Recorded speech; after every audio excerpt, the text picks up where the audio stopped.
This is Nagasa from Sanyi Academy. Today I'm going to teach Global Trend Discourse Chapter 3. In the previous time, we have started to discuss about international political economy, and we have seen two lessons regarding this. The first one is the meaning and the nature of international political economy, and the second one is the role of international political economy, some perspectives. If you are new for this channel, please start watching this video by subscribing and liking.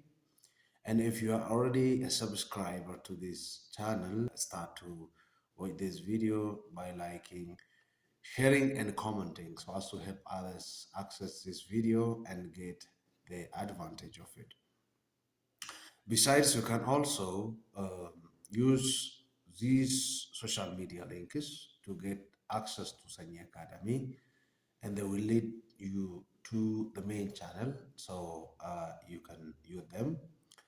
Having said this, I just proceed to today's lesson, which is about survey of most influential national political economic system in the world. As you remember, previously we started to look at the meaning and nature of this international political economy, and also we have seen some theoretical perspectives that are established to give further um, explanation and create understanding for readers so as to help them just get the point of it. Today we are going to focus on the main national political economies that are prominent in the international political system. So we start to look at the American system of market-oriented capitalism. Basically, this is the offspring of capitalism that was just developed through American innovations, American political and economic philosophy. So, what is this market oriented capitalism? What are the characteristics and features of this market oriented capitalism that American government or Americans are following? The American system of political economy is founded on the basis of the following. The first one is the premise is to benefit consumers while maximizing wealth creation. The emphasis of this market oriented capitalism is to benefit consumers while maximizing wealth creation for the entrepreneurs, for the producers. So consumers would be benefited from the wealth that is created or the product that is produced by the producers. And this in turn would help them to just achieve maximum wealth or create wealth. The second emphasis or foundation of this market-oriented capitalism is the purpose of wealth distribution is secondary. The primary emphasis of this market-oriented capitalism is benefiting the consumers and maximizing the wealth among the producers. The second thing is distribution of that wealth which is collected equally and in equity. So the primary focus of this thing is benefiting the consumer and maximizing the wealth, national wealth or company wealth or firm wealth. It is a competitive market economy in which individuals are assumed to maximize their own private interests or utility. This market-oriented capitalism provides room for competition. Every producer is granted opportunity to compete in that market system, to maximize their own private interest while they also provide benefit to the consumers. So individuals are assumed or given the right to maximize their own private interest or utility. Therefore, this market-oriented capitalism emphasizes on individual or private maximization of interest. Business corporations or organizations are also expected to maximize profits. The grand emphasis of this market-oriented capitalism for organizations is to produce or maximize profit. The primary purpose of market in this system is maximization of profit for the producers. At the same time, they are also trying to just benefit the consumers, which is also used as a means to create wealth, which then, secondly, is distributed among producers. So, business corporations are expected to maximize their profits. It allows them to maximize their profits in the production or market transactions. It rests on the assumption that markets are competitive. You should bear in your mind that competitive markets are the field or arena in which producers are competing each other to gain advantage or to take advantage of the market by increasing the quality of the product and decreasing the price of the product.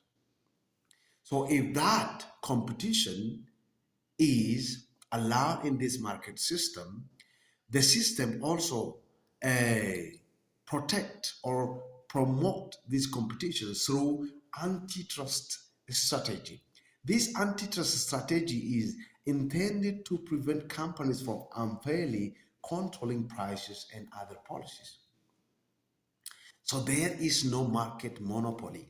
There is no policy monopoly.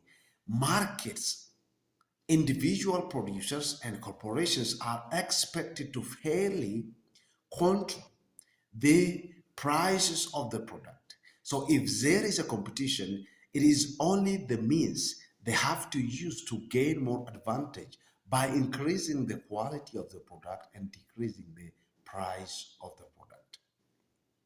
So antitrust policy is the strategy that the government and the people use to avoid companies and the production organizations not to unfairly control the price and also other opportunities.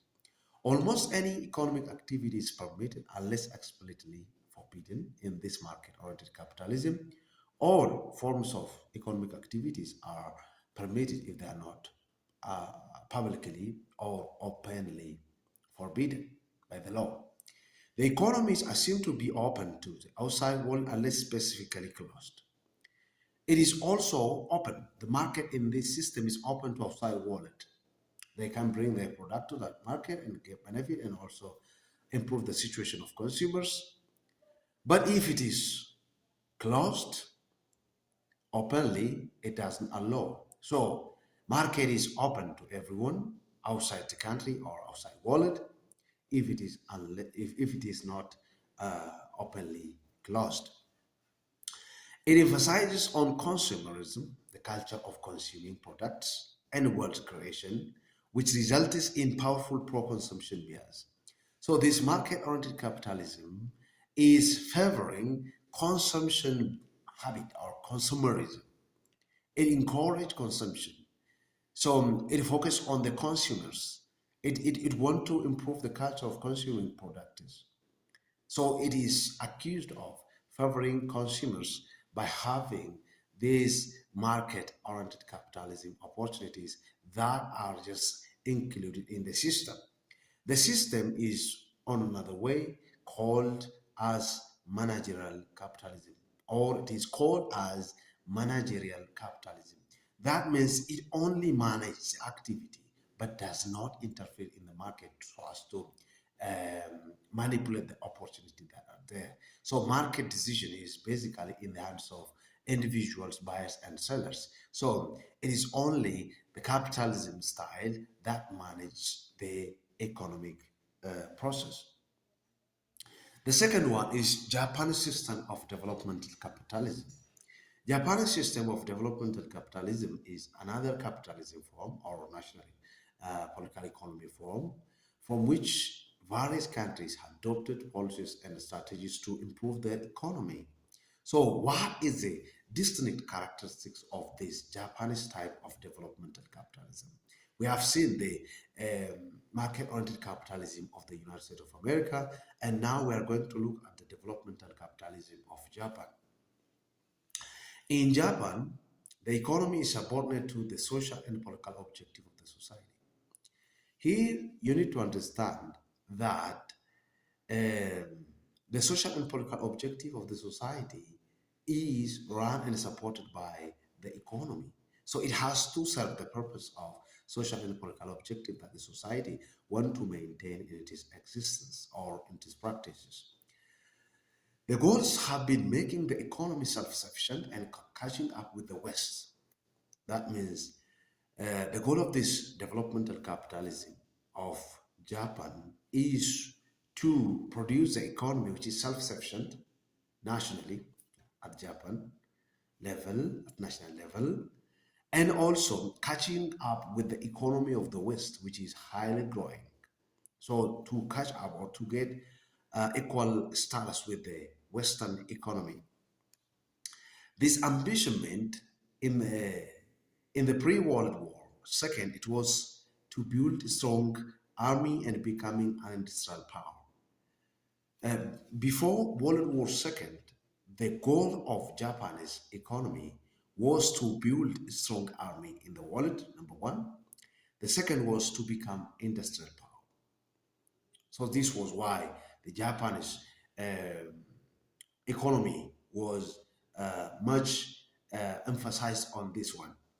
But after the World War II, Japan has abandoned militarism, which is establishing a strong military, and has focused on becoming powerful industrial and technological nation.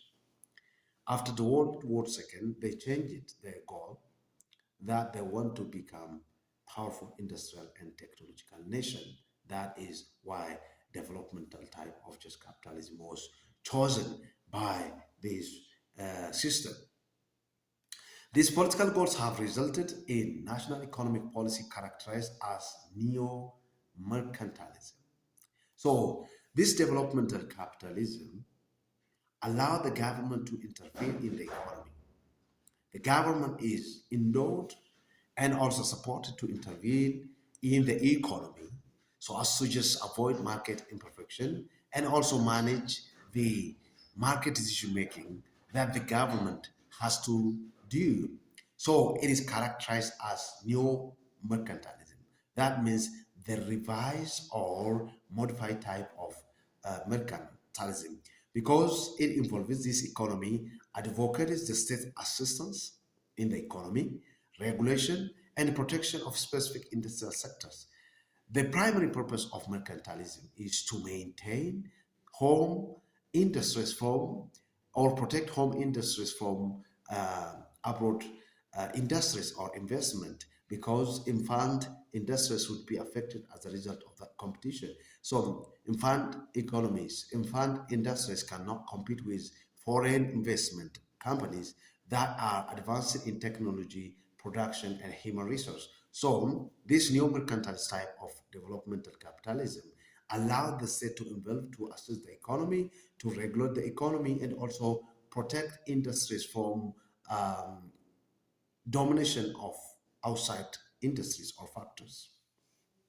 Many terms have been used to characterize the distinctive nature of Japanese system of political economy. There are several names attached or given to this Japanese developmental capitalism. It was said to be or characterized as developmental state capitalism, collective capitalism, welfare corporatism, communism, network capitalism, or strategic capitalism. These all names were attached and given to this developmental capitalism of Japan. Each of these labels cannot particularly important element of the Japanese economic system, such as it is the key in the economy and society, the group to the group and the close business and labor. So these names have some sort of attachment to um, society, sectors, and groups that could be advantages of the system where economy can grow by the help of and involvement of these in industries and organizations. So it is given to this developmental capital, these kind of expressions and characterizations were given to this developmental capitalism of Japan because of it has certain important elements that could help the economy improve. Um, the term developmental state capitalism best captures the essence of the system because this characterization conveys the idea that the state must play a central role in national economic development. So, this developmental state capitalism approach is highly valued in the Japanese economy because it is believed that the state plays a significant role in the development of the economy, in the improvement of the economy. So the role of the state is maximum here. The role of the state is high. So it is state centered. Generally, despite the imperative of competition, economic activity is subordinate to number one, it is uh, deemed towards maintenance of social equity and domestic harmony in the people, and overregulation and intensive intervention of the states are characterized the characteristics and the role of the state. So the primary purpose for which economy serve is to maintain social equity, which has to be maintained in the Japanese economy, and also create domestic harmony. This could be done through overregulation by the government and also extensive intervention by the government. The commitments of political independence and social harmony are the major factors in the Japan's determination over the economy. So, political independence, they want to maintain political independence from foreign interventions, so they have to economically self-sufficient. And the second thing is they have to create social harmony, which is also an important aspect of the economy to improve the national development objectives. So their commitment is to attain political independence from other countries in the world and also to create social harmony that is beneficial to the people of Japan so they can have their own interest. This is originated from the Japanese people belief because the Japanese people have a belief that they are unique, they are superior in their culture to other nations, and also they manifest their destiny to achieve uh, the status of great power based on their own domestic philosophy, social equity, and harmony. So this makes it unique from other capitalist type of markets. And the third national economy that could be cited as an exemplary in the global market as well as economy is the Germany system of social market capitalism. This is another German market capitalism, which is also different from market-oriented capitalism and developmental state capitalism. Germany, like Japan, emphasizes on export and national savings and investment. Three more important issues are included in the Germany's uh, market system or economic system. Number one is exporting the product to global or international market so as to gain more uh, foreign currency. The second one is to improve national saving, to make the economy self-sufficient, and to encourage investment to get more revenue from those investment activities. It does not focus highly on consumption, unlike the market-oriented American capitalism. It only focused on exporters, national saving, and investment. This is the belief they had just to improve their economy. However, Germany permit the market to function with considerable freedom. A little bit freedom or tiny freedom is given to the market. That means the intervention of the government is limited to certain level. There is no maximum intervention from the government, but the government intervenes in this market system by certain level.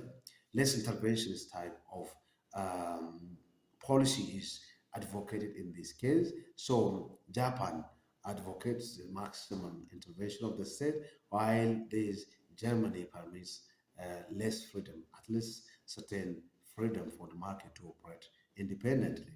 This is called corporatist or welfare state capitalism, in which capital, organized labor, and government corporate are crucial in the management of the economy. So welfare state capitalism is another name, or corporatist is another name given to it. So capital, organized labor, and government cooperate together to manage the economy. The government does not only, or it is not the mandate of the government merely to manage the economy. Private sectors, labor organizations, and capital institutions are there to manage the economy. It is characterized by the greater representation of labor and larger society. So, large number of society are represented in this kind of market system, and labor are also greatly represented. So, the role of the government is minimum.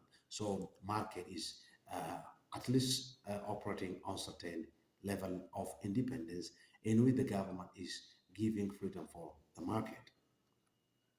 Generally, we have seen today about three basic national political economies that are influential in the international political economy. The American market oriented capitalism, which advocates the uh, free flow of goods and services, and also individuals are allowed to maximize their utility or interest, and corporations are assumed to also maximize their profit.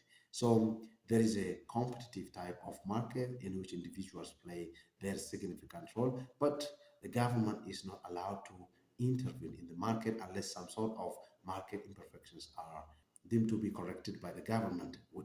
In terms of inflation and some other problem, the government provides regulatory mechanisms. And the second one is Japanese developmental capitalism, developmental state capitalism, which advocates the high intervention of state in the economy, and also the economy is subordinate to social equity and also harmony of the people. And the third one is Germany social market capitalism, which is driven by three factors: export, national saving, and investment, in which labors and large number of societies are represented, and the state is not highly involving or intervening in this kind of market or economy, and less status type or less interventions type of state is advocated here. So this is all for today. If you have any questions and something unclear, you can put on the comment section. And also, please don't forget to like, subscribe, comment, and share this video so we can get others access the video. And also, don't forget to hit the notification button to get notified every time new video is uploaded to this Senior Academy. Thank you for your cooperation, for your passions. God bless you. Till next time. Bye bye.